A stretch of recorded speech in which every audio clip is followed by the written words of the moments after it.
So we have some parabola problem solving. Let's look at the directions. Write the equation, so we have to finish the equation. Finish the graph, a complete graph for the parabola. Let's think about our standard form. We know the vertex is at 0, 0, but we have a focus at 4, 0.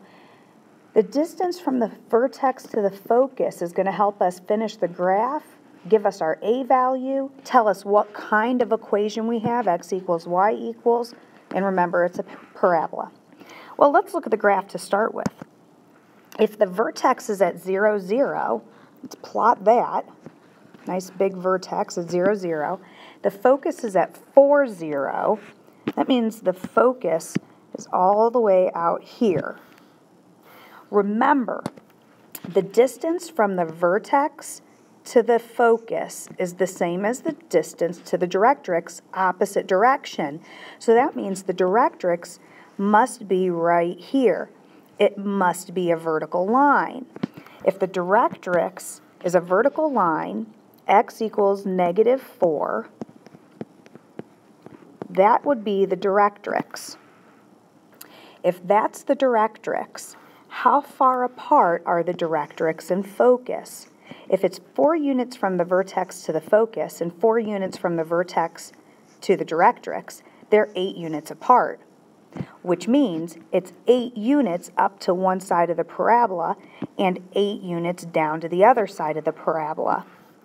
So if I plot those points, 8 units up and 8 units down, because the distance from the directrix to the focus is 8, then it's 8 that way and 8 this way. Then my latus rectum is 16.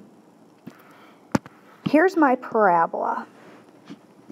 It's a huge one. It's facing to the right, which tells me that my equation has to be x equals, so x is equal to a times y minus k squared plus h. I can tell right now what a is and h and k, because hk is the vertex hk. They're both 0. And a is positive because my parabola is going to the right. And a is the reciprocal of the latus rectum. If the latus rectum is 16 across, a is 1/16. So putting everything in my equation, x is equal to 1/16 times y minus 0 squared plus 0. But if I add 0 on the end, I don't need it. And if I subtract 0 from y, I don't need it. So my equation, the best form, should be x equals 1/16 y squared. And there we go, finished. But you have to know these distances. The focus to the vertex to the directrix to the focus to one side, the entire length of the latus rectum, how it all relates to the equation, how to draw that parabola in. So think about what you're doing before you just throw numbers into an equation. See you later.